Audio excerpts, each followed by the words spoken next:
Estás viendo Canal América, televisión dominicana para el mundo.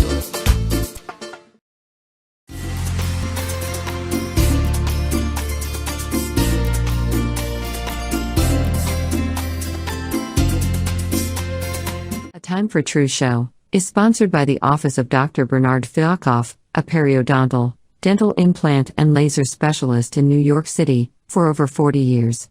Dr. Fialkoff was honored by the International College of Dentists and Pierre Fauchard, and received the Presidential Lifetime Humanitarian Honor from the White House.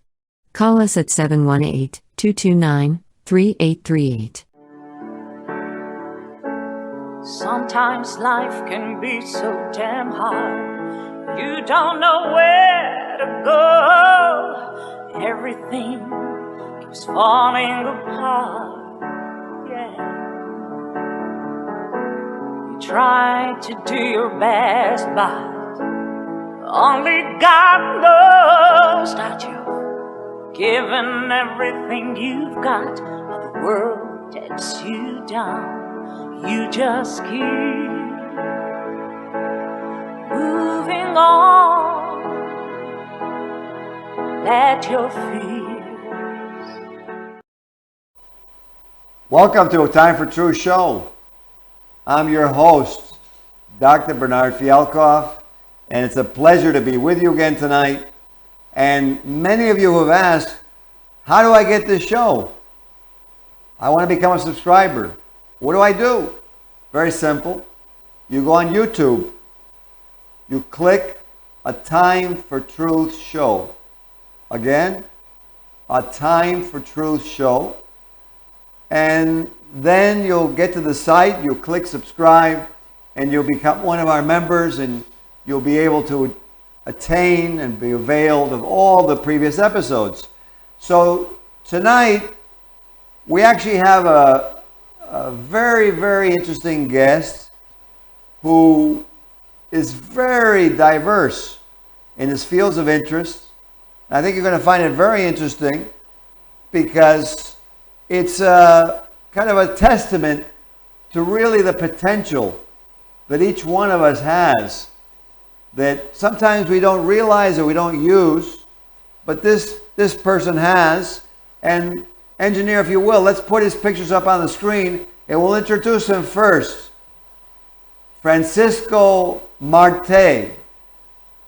And there you see his quote, protecting businesses, which I think is so important because you're not only protecting businesses but communities.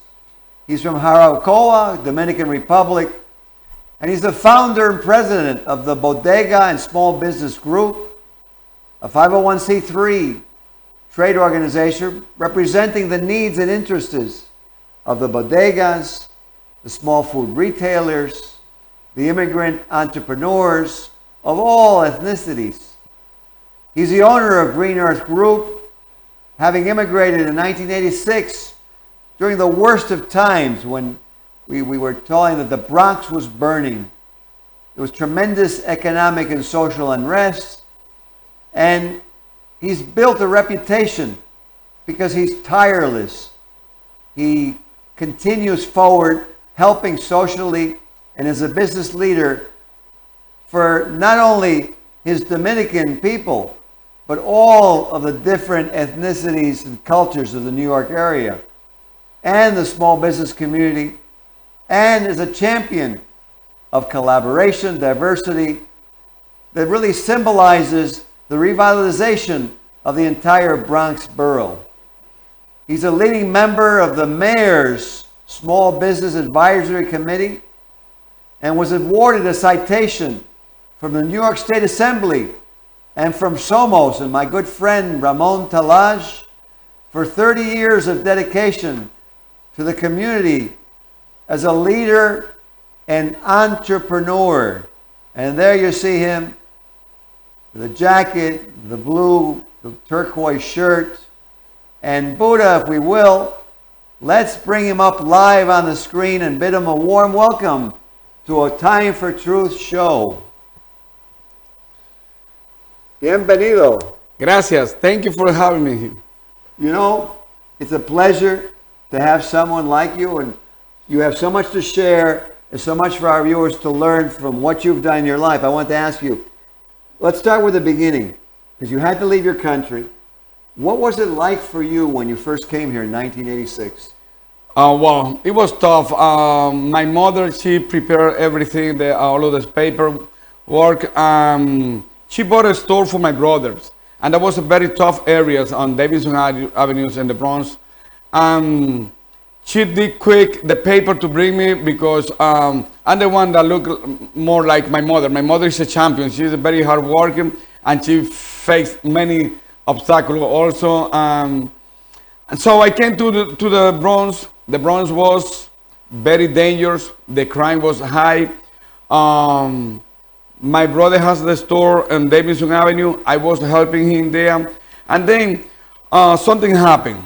A friend of my brother's, one time he closed his store because the people there, it was so bad that the people sometimes they block the entrance to the store, and they don't allow no one to come into the store. So that day he went to my brother's store, and he said he was cursing out and saying a lot of stuff, and he said he doesn't know what to do with the store. And then he pointed at me and he said, I should give the store to your brother, that he el Priven Bravo, he's the tough guys. And I said, okay, give it to me. I don't have no money. I just got from DR here. I don't have no money. And he gave me the store. But I pay him weekly. He financed it. I pay him $70,000. I was paying him weekly. And the area when I went first, it was very tough. But the first 6 months that I got there, the day that I didn't fight, at least I had to be ready to fight. Every day almost, I gained the respect. So with the time, the people start to respect me. The tough guy, the people who sell drugs outside, they start to respect me because I didn't allow them to come into the store and pass something like I don't allow that. My store, I don't have nothing to do with drug. You won't do business. You won't do business in my store, and that's how I have a lot of problems. But I gain their respect, and with the time they respect the store. They do whatever they do outside, but they never come inside to do any kind of business. If they go inside, they just go to buy something and they walk out right away. I want to ask you something, because I think that there's probably something that you received by doing what you did, even though it was dangerous. And sometimes in our world, I think we're concerned about our safety and not necessarily about what's right and wrong. But I want to ask you something, because I think it's important to share with the viewers. How did you feel afterwards when you saw that what you stood up for and it was happening and you gained the respect? What was the feeling? Because so many people out there saying, I want to have more energy. I want to feel healthier. I want to feel happier, whatever. So I want to ask you something. How did you feel? How did that leave you feeling? And, after having done that? Well, I feel very, very good. I feel good. I know that was, it was many risks. I took a lot of risk, but I feel well because once I make the place safe for the community, not only for my store. If it's not for the community, I make the place safe.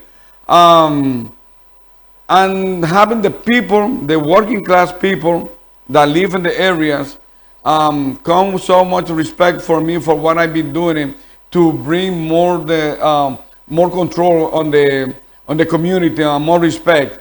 Stopping the people hanging like in front of the store and the building, the entrance of the building was next to the store. I have experienced very highly moments of places like, I said, thanks God that at least you use me for me to bring joy to other people and feel they are more safe.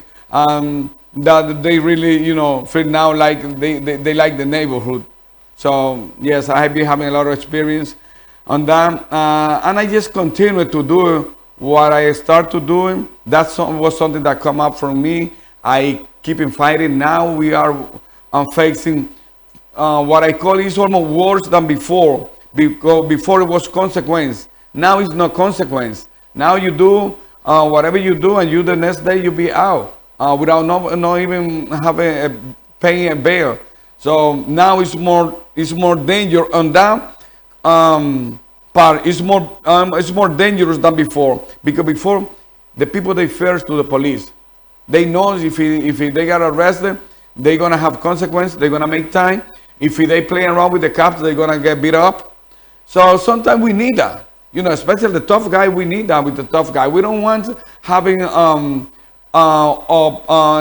police that abuse the community. But sometimes to confront a tough guy, you have to use a little extra force to dominate a people that is damage the rest of the community. So that's why I have a strong supporter of the NYPD and the community first and the NYPD, because I believe that within the community we all of theirs, the NYPD, the fire department, we all in the community. So if we have a better communication, better relation between us, the crime will go down and the people will feel more safe. Our elderly people, they're going to feel safe to walking around, our kids to go to school, or our working class to go to work. What you're saying is such a positive message, and I can see that by having you in the community, how you change the whole community. I want to ask you like a question that's almost like two questions. One is, what is it that drives you, where you look at not just what you want? Why is it that you look at what the community needs, only not what Francisco Marte wants? That's one. And the second thing is, what would you suggest for the viewers so that they can do that themselves in their community? Well, first, because I always like to care about the people who surround me, about the people that are weak, the people that sometimes they are scared to confront the tough guy, the criminals. And I feel like I can confront no matter what, or no matter what the risk that I take. I always feel like I have the power to confront whatever circumstance comes. And that's really motivate me to help people. Like when I have done, when I see people that they try to abuse him, or I bring inside to the store and I protect them. I said, no, you can, you're not gonna be attacked here. And that's something that I would love, that we have a lot of people there that they can do that. And if we start to work like that, like a caring about our community, and if we care about these areas, and then we get someone that care about another areas, so at the time that will be connect everything, and we can have a better New York, a better cities, a better community. And we can do that because everywhere is a good people. It's more good people than bad people. We just have to take a little chance sometimes. Sometimes we say, you know what, we got to stand up for our community. It's so true. And so now you did this with your bodega, and now what then led you to establish and found this bodega and small business group that you founded? Yes, well, I start to see the need of some leadership on bodega, somebody to advocate for the small business, special bodegas.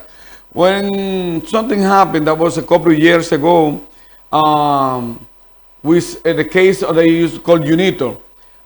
That was something that really broke my heart, because it was a little kid that got killed.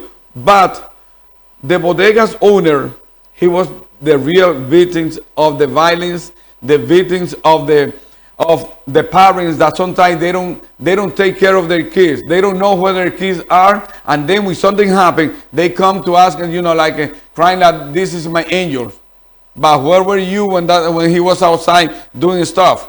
So that was a very tough time, because nobody wants to defend Damaso, the owner of the store. And he's a great guy. He's one of the most nice guys, a store owner, that he used to collect turkey to give it to the community. give to back to the school, and he give stuff to collect it to give it to the community.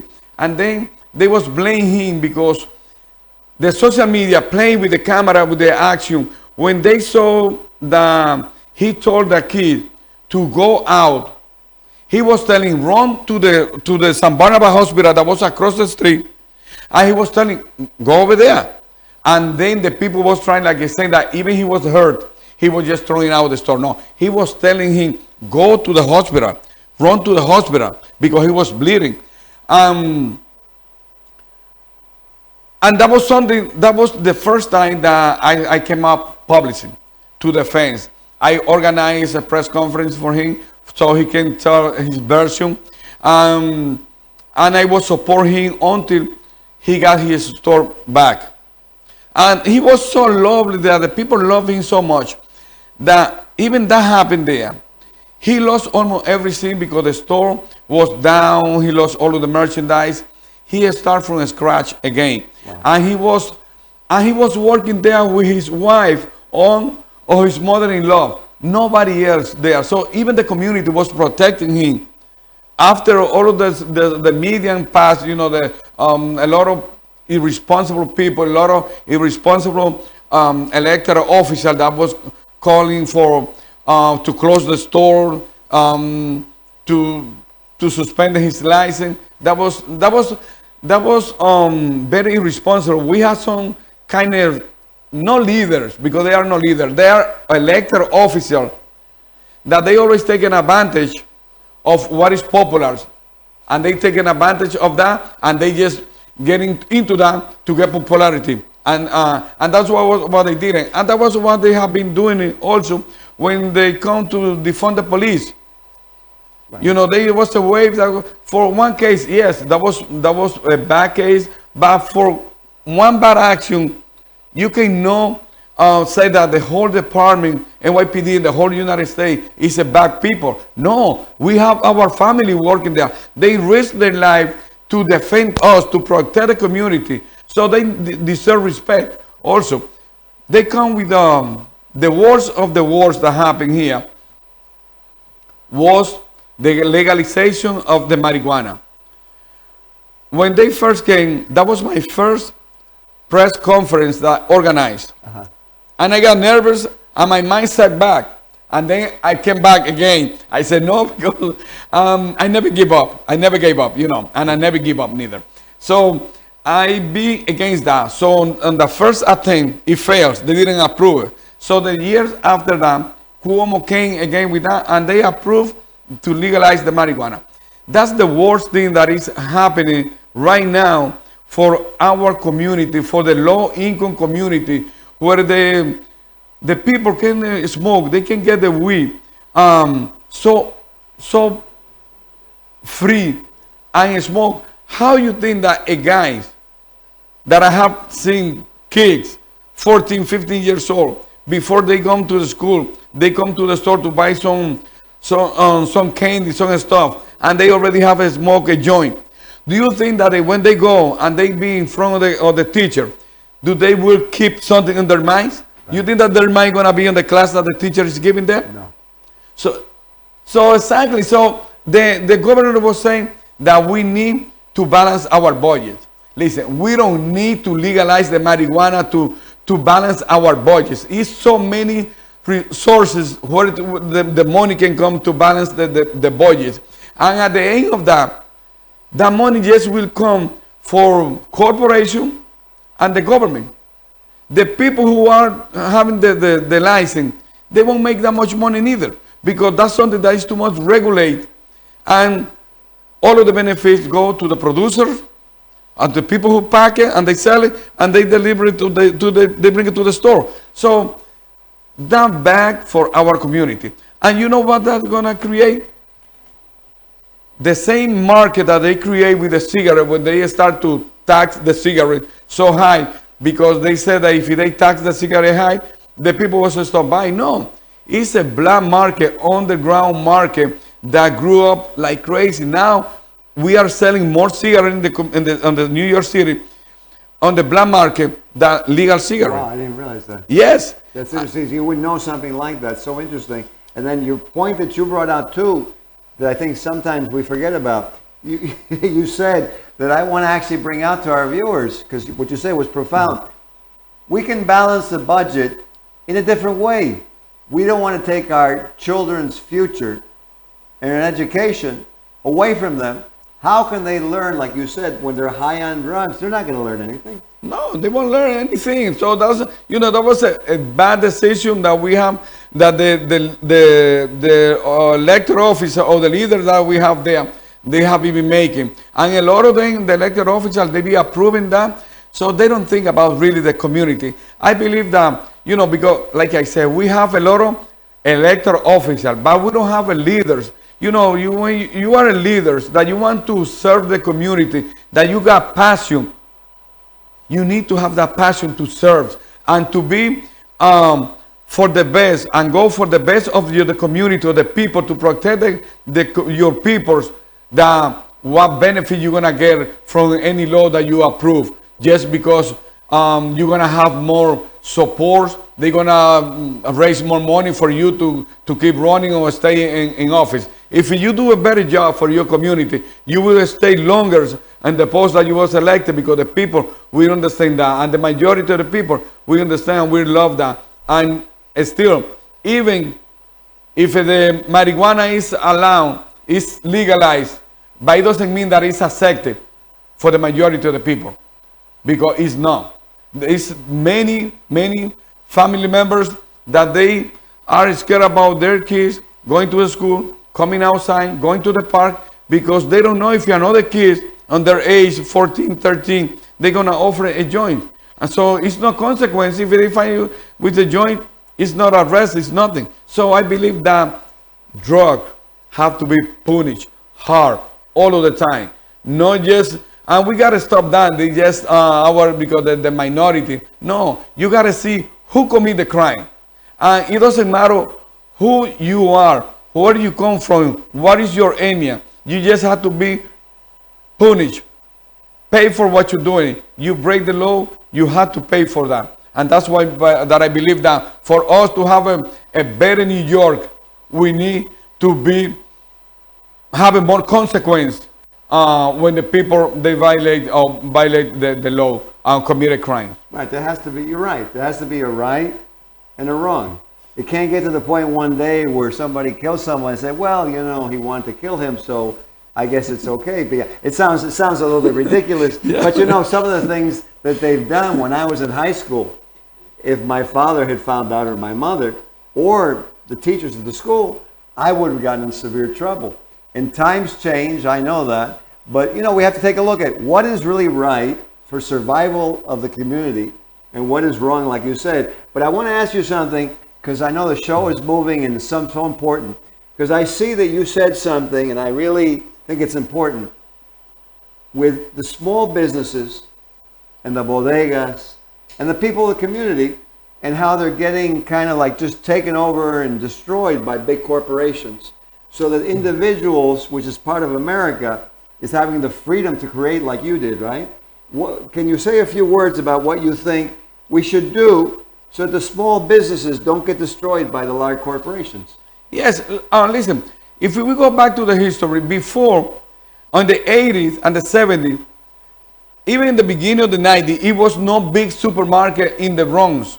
It was no big supermarkets or any of those big box stores in any area of the Bronx, Washington High, Brooklyn, Queens, and the low areas, low income area. No, because the crime was too high. So we came here, especially with the Dominican people, we came here, we start to open a store, a beauty parlor, bodegas,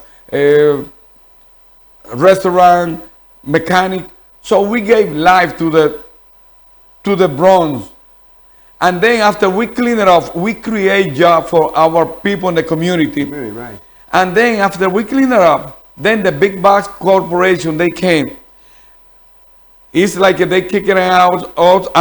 The landlords, they increase the rent crazy. It's no kind of regulation there. How the bodega can stay when the lease expire. they have to renew the lease on the, on the market price, not taking money under the table. I paid last year for another store that I have in the Bronx. I paid $30,000 under the table for the landlord to renew the lease, and he left the same rent. So he didn't even lower the rent.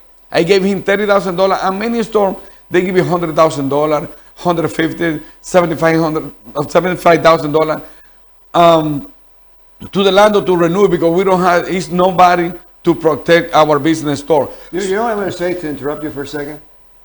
It almost seems incorrect that if whoever it is, like you said, doesn't matter if it's Dominican, if it's European, if it's Asian, but if people come into an area and they make it safe, where before it was unsafe, and then now it becomes a better area, it would almost seem like what our leaders should do in government is validate those people, is somehow give something back to the very people who made the community safer. Is that what you're saying? Yes. And one time I went to when I started on the association, I went to the Congress because they invited me there with the previous president of the Bodegas. And we went there because they was writing the new code for the tax. And I said the same thing there. I said, look, we don't need to have nothing that you give us nothing free. We clean the area. We clean those neighborhoods that was endangered. And then the government comes, they give you a tax break to all of those big corporations, and they don't give us those tax break. We don't ask you for something special. Give us the same treatment that you give it to the big corporation, give it to us, to the small business, so we can stay on the community. You know what? Unfortunately, we're running out of time, but I want to validate and make a strong point to what you're saying, because the way America started is immigrants from all over the world came here, and like you said, they made businesses, they made it safe, they made a community, and New York is communities from all over the world, and we're here and we're working together. And I think you're so right. We need to validate those people, not penalize them. And we have to look, and not just because some corporation can pay a lot of money, they get the tax break, but the individuals, the small guys, can also get the tax breaks because of what they've done. Not because they're poor people. No, they're proud people who have done something, and they merit having something. So we ran out of time, but I want to ask you something, because I know you have a lot of good thoughts. What final statement, Francisco Marte, I feel like your name is so appropriate, do you want to give for the people on what you think we need to do in 2023 so we have a great New York? Well, I'm going to tell you the truth, because this is the time for the truth. We need to come together. We need to unite all of them. And we got to fight for our values. We got to fight to bring back the public safety. But in order to get that, we have to unite it. We have to work together. All of the organization and the community, we have to come together. It's like I said, everybody can keep their own identity, but we can work together. And that's what we need. Let's unite it. Let's work together. Let's have the public safety back in this great city. New York is the greatest city in the world. So let's keep up and let's maintain it nice and safe. Absolutely. It was a pleasure to have you, un placer tenerte aquí. Gracias, my place. Really. And for those of you watching, you know what? I think Francisco Marte has given us an idea of what we can do, how we can feel better about ourselves. And for those leaders out there watching this, let's take a look, because you know what goes around comes around, and what we plant is what we get back. So let's plant some good things. Let's move together. Like Francisco says, it's easy to fight with each other. Let's do something new for humanity. Let's work together and let's go up all together. It can happen. Have a good night. This show was sponsored by A Time for Truth Foundation Incorporated as a community service. Sometimes life can be so damn hard. You don't know where to go. Everything keeps falling apart. Yeah. You try to do your best, but only God knows that you've given everything you've got. But the world takes you down. You just keep moving on. Let your feet